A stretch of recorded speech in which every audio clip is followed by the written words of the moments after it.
Dark Lord.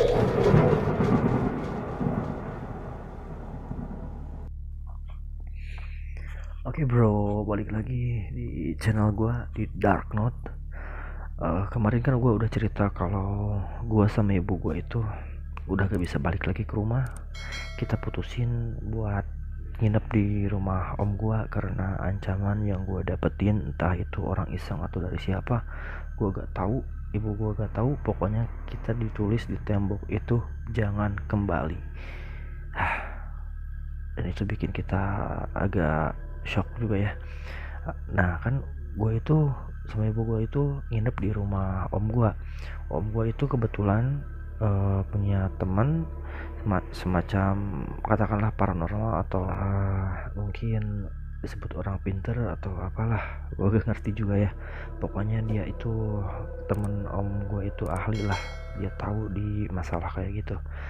Nah akhirnya besoknya itu gue nggak sekolah, gue diminta sama temen om gue itu kalau gue ikut, katanya dikhawatirkan gue ada sangkut pautnya sama permasalahan yang selama ini terjadi gitu.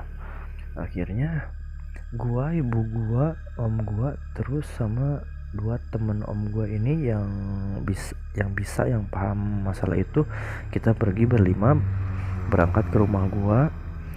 Di sana tuh baru aja nyampe ke rumah gitu, belum masuk, si teman om gue itu udah bilang, waduh katanya ini emang agak berat katanya gitu. Anjir, itu belum masuk bro, masih baru nyampe depan rumah doang. Temennya om gue itu bilang kayak gitu. Gue makin makin apa ya, makin ngerasa anjir ini udah agak bener gitu, gue gak nyaman lagi di sini. Nah akhirnya kata teman om gue itu, ayolah kita coba uh, cari tahu dulu apa yang terjadi selama ini gitu, sebabnya ini apa gitu. Lanjut cerita, gue itu katanya tunggu aja di luar, soalnya gue itu anak kecil gitu, agak berbahaya juga, jadi pokoknya nanti kalau dibutuhin dipanggil baru gue masuk katanya gitu ya. Jadi yang masuk itu cuman dua teman om gue satu sama ibu gue, jadi berempat mereka masuk. Gue nunggu aja di luar. Gue gak tahu apa yang dilakuin di dalam itu. Yang gue liatin dari luar itu ya kayak nunjuk aja gitu. Teman om gue itu kelihatan kayak dia bilang, nah di sini kayak gitu. Dan ya emang sama juga kata temen om gue juga, di kamar nomor satu itu, di kamar depan itu yang paling banyak, sama kayak dulu yang apa yang dibilang si Ustadz. Nah permasalahannya, kan dulu si Ustadz nyuruh kita itu ngaji tiap pagi sama petang gitu, tapi mungkin karena ibu gua capek gitu dan gua males, akhirnya saran si Ustadz itu, pesan si Ustadz itu kita nggak jalanin. Nah mungkin itu yang bikin mereka balik lagi ke rumah. Nah setelah beberapa menit temen om gua di dalam, terus mereka keluar, tiba-tiba teman om gua itu bilang ke gua itu, coba katanya cari cangkul katanya gitu. Gua kan nggak punya cangkul ya, ada juga linggis waktu itu ya, katanya nggak apa-apa, pokoknya buat ngegali tanah aja katanya, ambil aja yang ada. Akhirnya gua ambil, terus mulailah si temen om gua yang satu lagi tuh, dia itu kayak dibikin kesurupan gitulah, namanya apa ya, mediasi ya begitulah pokoknya. Nah terus dia itu kayak kesurupan gitu, lalu dia bilang, si teman om gue itu nanya ke yang kesurupan ini, sebenarnya di sini itu apa yang terjadi yang bikin kalian itu neror penghuni rumah gitu ya, maksudnya neror gue sama ibu gue. Dan katanya kenapa mereka itu ya, si makhluk itu neror gue sama ibu gue. Ternyata mereka nggak suka kalau ada orang sholat, ada orang ngaji di rumah itu. Dan selama ini mereka merasa tenang kalau di tempat itu kosong, nggak ada siapa-siapa.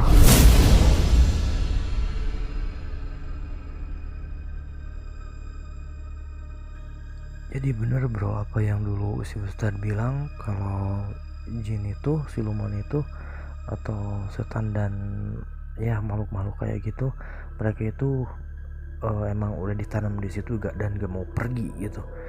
Jadi mereka itu udah lama di situ, udah nyaman di situ. Kedatangan gua sama ibu gua itu benar-benar ngeganggu kenyamanan mereka selama ini gitu. Nah, terus teman om gue itu nanya lagi ya ke temannya yang kesurupan ini. Katanya di sini itu ada berapa jumlahnya gitu, makhluk-makhluk di sini. Katanya di sini itu bro, anjir, bukan ratusan lagi tapi ribuan. Lu bayangin, ribuan. Anjir, gua nggak habis pikir gitu, selama ini gua tinggal di situ barengan sama ribuan makhluk-makhluk kayak gitu. Anjir, gua nggak tahan lagi, gua nggak mau lagi tinggal di situ. Pas denger si teman om gua itu bilang kayak gitu, itu ngeri banget. Si temen om gua yang kesurupan itu, dia tuh marah-marah bro, dia tuh ngamuk-ngamuk. Bahkan dia nunjuk-nunjuk ke gua kalau misalkan kita maksa tinggal di rumah itu, gua yang bakalan jadi korban, gua gak bakalan selamat katanya. Entah apa yang bakalan mereka lakuin, cuman dia bilang kalau gua bakalan diincar dan gua gak bakalan selamat katanya gitu.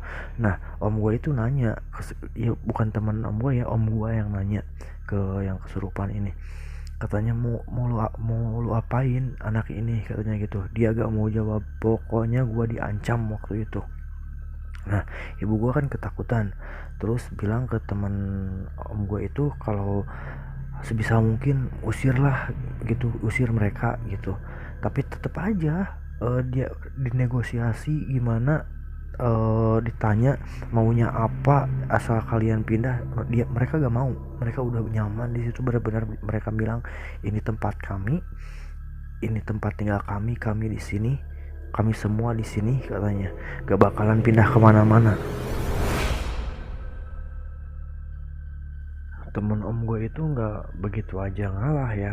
Temen om gue itu katanya uh, sebisa mungkin dia itu bakalan lawan kalian, tapi dia, si yang kesurupan itu bilang katanya kamu sendiri ngelawan dia sama ribuan pasukan katanya di sini. Keadaan itu bikin kita tegang ya, tapi teman om gua itu tetap coba, tetap berusaha. Terus disadarin dulu tuh, teman om gua itu disadarin dulu. Sudahnya sadar, dideteksi sama teman om gua ini ya. Teman om gua ini gua lupa lagi namanya siapa, pokoknya dia itu nyari-nyari energi di mana gitu, yang energi yang paling kuat. Dan dia itu keluar dari sekitar rumah itu ya. Dia itu keluar ke halaman. Di halaman itu dia nggak deteksi pas ada pohon belimbing waktu itu, di pinggir, di pojok rumah itu, di dekat pohon belimbing itu. Dia katanya coba gali di sini katanya. Nah, teman gua sama om gua dibantuin sama gua, kita gali.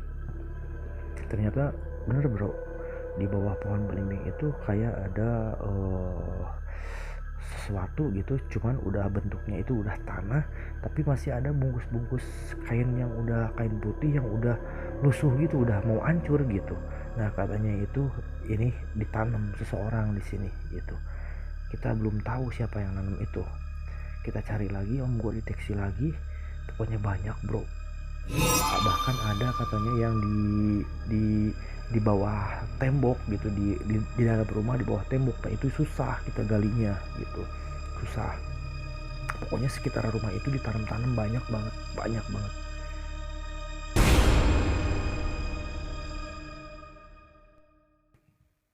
Kita lanjutin, pokoknya apa yang bisa kita dapetin waktu itu, benda-benda yang ditanam itu, pokoknya kita ambil, kita gali. Yang bisa kita gali, yang nggak bisa kita simpen dulu, kita tunda dulu. Terus teman om gue itu nyuruh dikumpulin semuanya dan dimusnahkan dengan cara dibakar gitu kan. Nah, waktu gue mau ngambil korek anjir ke dapur, tiba-tiba ya laci itu ya, lemari itu bergetar anjir kacanya. Gue langsung lari keluar, gue bilang ke om gue sama ke teman om gue kalau ada sesuatu di rumah. Akhirnya semuanya itu pada masuk ke rumah ya. Pas dilihat sama om gue, baru aja masuk dilihat, tiba-tiba temen om gue ini yang satu lagi itu kesurupan. Dia minta katanya kalau kita nggak macem-macem dan kita keluar aja tinggalin rumah ini, katanya gitu. Nah, om gue penasaran, sama teman om gue juga penasaran, semuanya penasaran gitu. Kenapa sih di sini itu nggak boleh sama sekali ditempatin gitu? Dia bilang kalau ini tuh udah dikasih sama yang punyanya dulu gitu. Nah, siapa yang punyanya dulu? Ternyata bro, ini tuh sejarahnya dulu itu tempat itu, rumah itu sebelum dibangun jadi rumah yang baru itu, dulunya itu tanah itu dipakai sama dukun santet anjir. Terus si yang kesurupan ini tuh bilang kalau sebelum gua kesini, sebelum ibu gua kesini dulu juga pernah ada yang mau nempatin tempat itu dan mereka usir. Pokoknya tiap malam mereka diteror, bahkan katanya lebih dahsyat dari apa yang dilakuin mereka ke gua gitu, ke ibu gua, sampai bikin satu keluarga itu sakit semua. Itu ngeri banget sih. Untungnya gua nggak sampai kayak gitu. Nah terus ibu gua tuh penasaran, ibu gua nanya katanya, kenapa waktu rumah ini diruqyah itu 1 minggu itu sempat aman, nggak terjadi apa-apa. Nah jadi dia itu bilang bro, si makhluk itu bilang katanya pas 1 minggu itu mereka itu emang nggak ganggu, mereka keluar semua dan mereka itu nambah pasukan lagi. Jadi mereka itu nyari kawanan yang lain buat nambah pasukan buat ganggu kita lagi. Gak cuman itu, dia juga bilang kalau tempat itu tempat nyaman banget, soalnya kondisi rumah itu jarang kemasukan cahaya matahari bro. Bayangin aja, kebun-kebun itu ya, kebun-kebun pisang, kebun apa, pokoknya banyak pohon-pohon. Terus ke belakangnya itu makam di benteng tinggi, belum lagi pinggirnya rumah sakit di benteng juga tinggi. Depannya itu rumah gede, dan om gua nanya, terus rumah itu yang rumah di depan itu sampai kosong itu apa diganggu juga gitu. Dan ternyata iya bro, mereka juga ganggu, mereka nggak mau kalau wilayah itu banyak orang di situ. Mereka pengen tempat itu sepi, sesepi-sepinya. Cuma si teman om gue ini penasaran, dia itu istilahnya ngajak war gitu ya, dan akhirnya terjadilah war yang cukup mengerikan anjir.